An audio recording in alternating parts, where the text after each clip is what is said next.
tumbuhan dan hewan di Indonesia dibagi menjadi 3 jenis. Salah satunya adalah flora fauna asiatis. Pembagian ini dilakukan berdasarkan wilayah negara Indonesia. Jenis flora fauna ini berada di wilayah Sumatera, Kalimantan, Jawa, dan Bali. Flora tipe asiatis memiliki sifat heterogen karena adanya pengaruh dari iklim tropis. Sedangkan fauna pada tipe ini sering disebut juga fauna dataran Sunda. Ciri-ciri flora fauna asiatis yaitu memiliki daun yang lebat, memiliki daun yang lebar, tumbuhan di wilayah ini berukuran besar.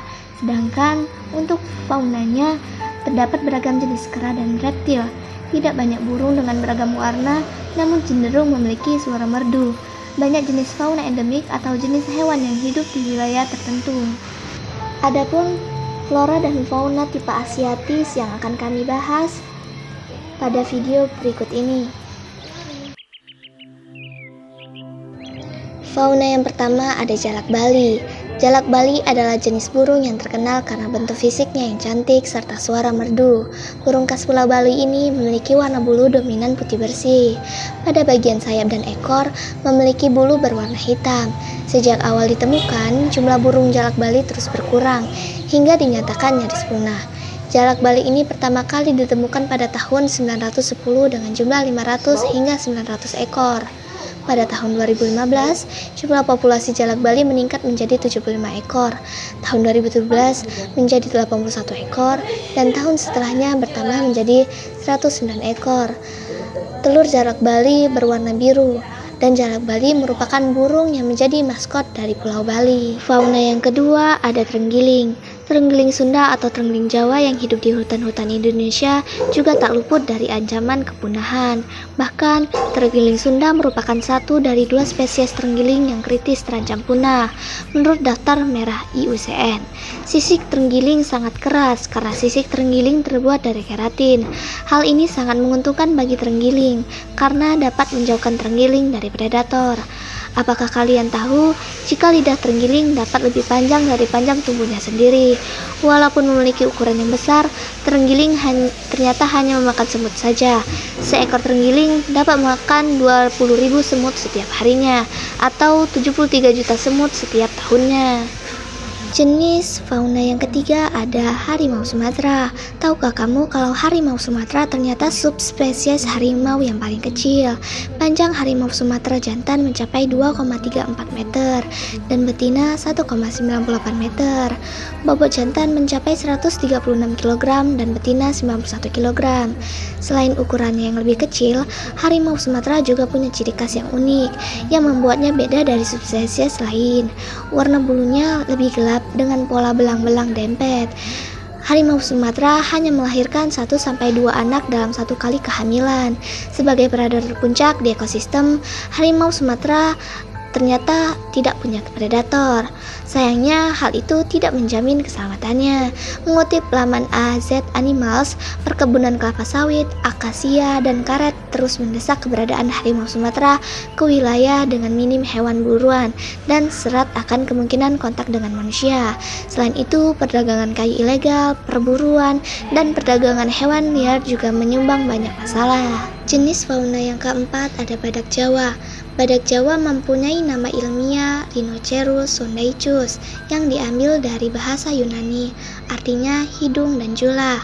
Pada zaman dahulu, badak ini tersebar luas di wilayah Asia Tenggara, mulai dari Sumatera sampai Jawa. Akan tetapi, kini hanya ada di ujung kulon, Banten. Kulit badak tampak keras karena memang tersusun dari sel-sel keras yang berguna sebagai perlindungan diri. Lebih lanjut, tak seperti badak lainnya yang terdapat 2 cula, badak Jawa hanya mempunyai 1 cula. Cula badak ini mengandung keratin, zat yang sama untuk membentuk kuku dan rambut. Tak hanya itu, cula ini sering diburu oleh manusia yang tidak bertanggung jawab dengan alasan untuk pengobatan. Siapa yang menyangka kalau sebenarnya badak tidak mempunyai predator selain manusia pemburu. Badak Jawa hidup secara soliter, sehingga saat mereka merasa mendapat gangguan, mereka akan menyerang balik. Tidak ada predator secara alami bagi badak Jawa. Jumlah badak Jawa yang tersisa hingga saat ini diperkirakan hanya sekitar 58 ekor. Badak Jawa mempunyai tingkat reproduksi yang lambat. Badak betina hanya akan melahirkan satu dalam interval 4-5 tahun, setelah mengalami kehamilan selama 15-16 bulan. Jenis fauna asiatis kelima ada orangutan Sumatera. Orangutan Sumatera merupakan salah satu hewan yang terancam punah. Data dari IUCN menyebutkan bahwa kurang dari 14.000 spesies berada di Sumatera dan kurang dari 800 berada di Tapanuli. Hewan unik ini diperkirakan memiliki DNA yang 97% mirip manusia. Masa kelahiran bayi orangutan disebut paling panjang dibandingkan mamalia darat lainnya. Betina hanya bisa melahirkan satu atau dua bayi dalam 8 tahun sekali. Setelah lahir, bayi dan ibunya akan tinggal selama 6-7 tahun dan membentuk ikatan batin. Untuk membedakan orangutan jantan atau betina, kamu tidak perlu kesulitan. Orangutan jantan memiliki ukuran yang lebih besar daripada betina. Tingginya bisa mencapai 1,7 meter dan beratnya 68 kg. Selanjutnya ada hewan langka komodo. Komodo atau lengkapnya biawak komodo adalah spesies biawak besar yang terdapat di Pulau Komodo, Rinsa, Flores, Gili Motang di Provinsi Nusa Tenggara Timur, Indonesia. Hewan ini oleh penduduk asli Pulau Komodo juga disebut dengan nama setempat ora. Di Pulau Komodo, komodo merupakan hewan endemik di pulau tersebut. Komodo adalah spesies kadal terbesar di dunia. Komodo termasuk hewan langka dan harus dilindungi karena populasinya hampir punah. Dengan demikian, hewan komodo dilindungi di Taman Nasional Komodo. Komodo sendiri berhabitat di daratan. Ciri-ciri dari komodo ialah bentuk tubuh mirip seperti biawak dengan ukuran panjang 2-3 meter. Warna kulitnya cenderung coklat kekuningan.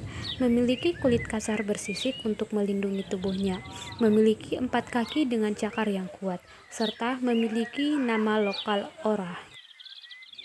Selanjutnya ada hewan lumba-lumba air tawar, atau disebut juga dengan pesut mahakam. Pesut mahakam ini adalah sejenis hewan mamalia yang sering disebut lumba-lumba air tawar yang berstatus terancam punah. Pesut ini dinamakan pesut mahakam karena banyak ditemukan di perairan Sungai Mahakam. Hewan ini memiliki berat sekitar 190 gram dengan umur dewasa. Panjang tubuh mencapai 1,5 hingga 2,8 meter. Selanjutnya ada beberapa contoh flora yang terancam punah. Selanjutnya ada tumbuhan bambu merah. Bambu merah ini dikenal juga dengan sebutan Fargesia nitida. Bambu merah biasanya tumbuh di wilayah pesisir seperti di pesisir utara Jerman. Bambu merah tumbuh tegak dan daunnya layu. Ketinggian bambu merah mencapai 4 meter. Selanjutnya ada tumbuhan raja udang atau dengan nama latin Lignum vitae. Tumbuhan ini bereputasi sebagai tumbuhan kayu terkuat. Tumbuhan ini merupakan suatu jenis pohon yang terbesar di Amerika Tengah dan Selatan, di mana pohon ini memiliki ukuran sekitar 6 hingga 10 meter. Lignum vitae memiliki bunga berwarna ungu. Selanjutnya pohon cendana atau Santalum album L. Pohon cendana dapat tumbuh dengan baik pada dataran dengan ketinggian hingga 1.500 meter di atas permukaan laut. Di Indonesia, cendana banyak ditemui di Pulau Sumba dan Pulau Timur. Pohon cendana dapat tumbuh hingga ketinggian 11-15 meter dengan diameter batang 25-30 cm. Batang tumbuhan ini berbentuk bulat dengan warna coklat keabuan dan memiliki banyak batang. Daunnya berhadap-hadapan, bentuk elips dengan ujungnya yang lancip, terkadang pinggiran daun berlekuk-lekuk. Selanjutnya pohon kemenyan atau Styrax benzoin. Pohon kemenyan adalah pohon penghasil getah kemenyan. Getah yang dihasilkan sari tanaman ini telah diperdagangkan sejak 5.000 tahun yang silam. Nah, tumbuhan ini tersebar alami di Pulau Sumatera, Jawa, dan Kalimantan. Selanjutnya kantung semar atau Nepenthes. Kantung semar merupakan tumbuhan pemakan serangga yang jamak dibudidayakan sebagai tanaman hias. Kantung semar banyak ditemui di negara-negara Asia Tenggara seperti Indonesia dan Malaysia serta Australia. Para penggemar tanaman hias beruntung karena wilayah persebaran kantung semar terluas di dunia adalah Indonesia. Selanjutnya, anggrek tebu atau Grammatophyllum speciosum. Anggrek tebu memiliki nama lain anggrek harimau. Spesies ini tergabung dalam genus Grammatophyllum. Mereka tersebar ke berbagai daerah, mulai dari Indochina sampai ke pulau-pulau Pasifik Barat Daya. Anggrek tebu memiliki batang yang panjang dan menjuntai sehingga mirip seperti batang tebu. Spesies ini bisa tumbuh hingga setinggi 3 meter dengan diameter malai antar 1,5 sampai 2 meter. Selanjutnya, pohon damar atau Agathis damara. Pohon damar merupakan tumbuhan asli Indonesia. Tumbuh di hutan hujan tropis dataran rendah hingga ketinggian 1.200 meter di atas permukaan laut. Nah, pohon damar biasanya tersebar di Pulau Sulawesi, Kepulauan Maluku, namun pohon damar telah dibudidayakan di perkebunan di Pulau Jawa. Damar berukuran besar dan tingginya bisa mencapai 65 meter, titik batangnya silindris dan lurus dengan diameter mencapai 1,5. Kulit batang berwarna abu-abu muda hingga coklat kemerahan. Kulitnya biasanya mengelupas dalam keping-keping yang tidak beraturan. Sekianlah video yang dapat kami sajikan, lebih dan kurangnya kami mohon maaf. Wassalamualaikum warahmatullahi wabarakatuh.